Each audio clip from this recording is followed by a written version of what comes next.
Dear Mr. Secretary General, dear guests, ladies and gentlemen, welcome, Mr. Secretary General. I'm very glad to see you in Azerbaijan. Thank you for accepting my invitation and visiting us. I have very good memories of our last meeting in Brussels more than 2 years ago, and now we continue our dialogue. NATO-Azerbaijan partnership already has a long history, more than 30 years of good partnership. Azerbaijan participated in peacekeeping operations in Kosovo, in Afghanistan, and that was a great experience for us. Our military servicemen were among the last of coalition forces in Afghanistan to leave that country in the end of August 2021, so this once again demonstrates our strong commitment to our cooperation. Reforms in our armed forces lead to good results. We are modernizing our defense capability, and today can demonstrate high level of professionalism. During many years of our discussions, we always talked about occupation of Azerbaijani lands by Armenia, but now, for more than 3 years, this issue is out of the topics of discussions because Azerbaijan restored its territorial integrity and sovereignty during the Second Karabakh War of 2020 and during the last September's anti-terror operation. So now full sovereignty over the territory of the country is restored, and this is a good demonstration of how protracted conflicts can be resolved. The conflict was resolved by military political means. We used our right for self-defense based on UN Charter, and today we are in an active phase of peace talks with Armenia. During my last visit to Brussels at the press conference, I raised that issue and said that Azerbaijan made such a proposal and we expect Armenia to respond. Once again, I'd like to say that it was our initiative to start peace negotiations, and now we had already 7 rounds of exchange of comments with Armenian counterparts on draft peace agreement. And the recent meeting of the foreign ministers and also meeting of the deputy prime ministers on the issue of border delimitation demonstrate that there is a good chance for settlement. And as I said relatively recently, we are now closer to peace than ever before, because during the times of occupation, unfortunately, negotiations did not lead to any result. Actually, for 28 years, Minsk group of OSCE did not produce any result.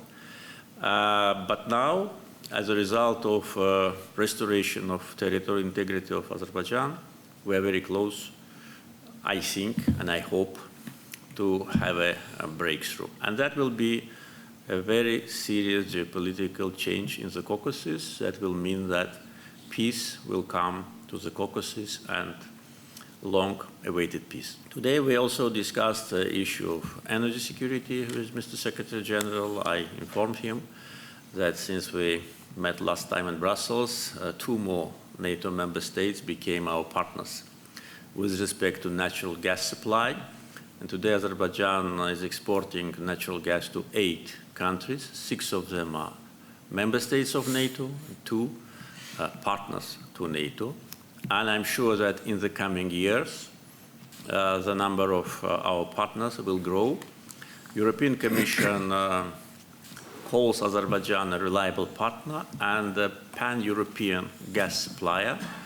And this is, of course, a big advantage and also big responsibility. And also I informed Mr. Secretary General about our green transition agenda.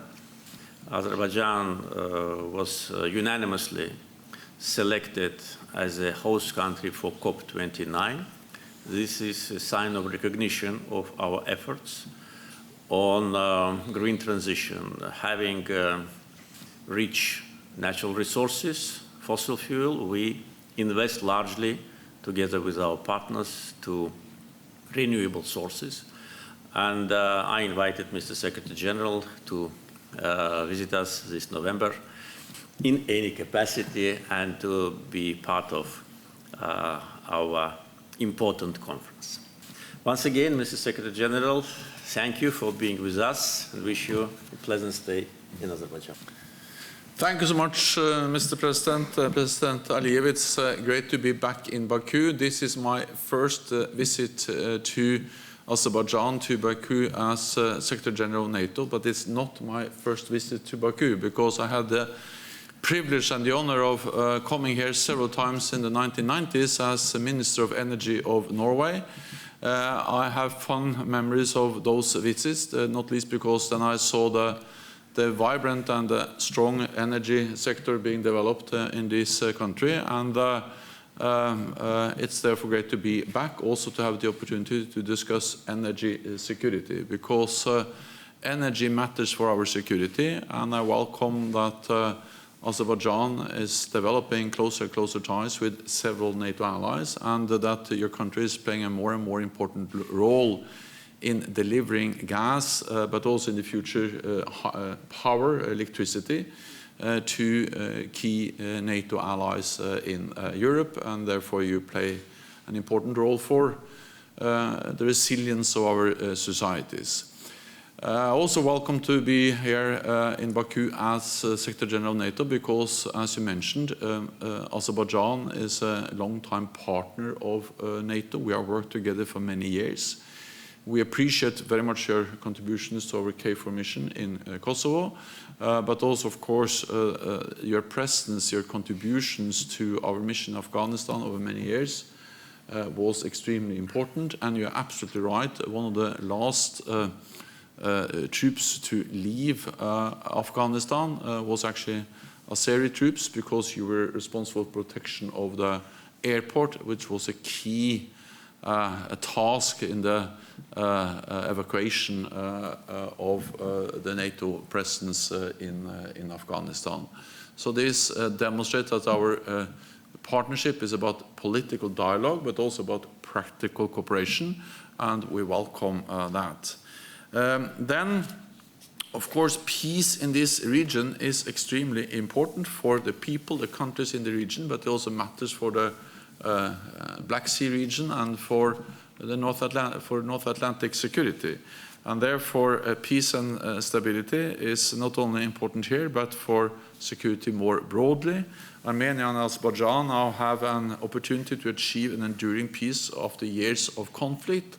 I appreciate what you say about that you are closer to a peace agreement than ever before, and I can just encourage you to seize this opportunity to reach a lasting peace agreement with Armenia.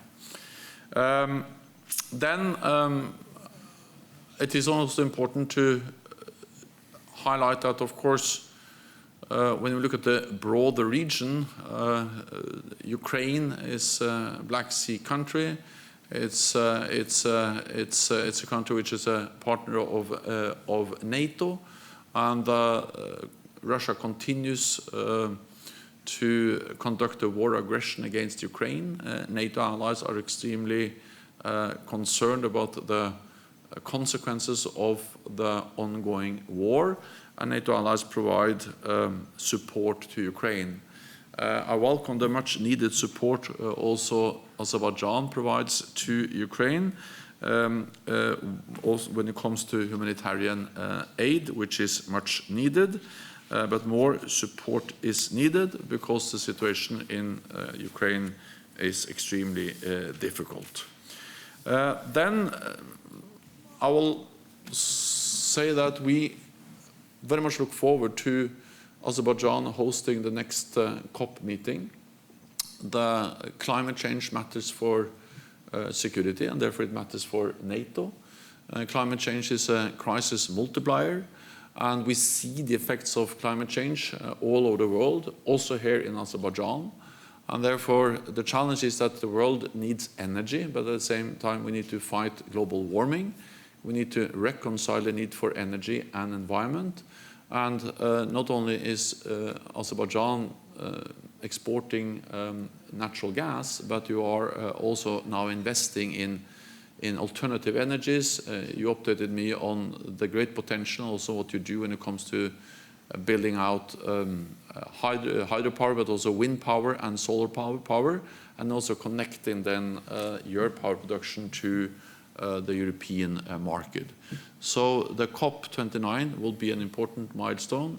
It is important for everyone concerned about climate change, but also important for our security because those issues are closely interlinked. So thank you so much for hosting me and my delegation here tonight and tomorrow. I look forward to the meetings and the discussions.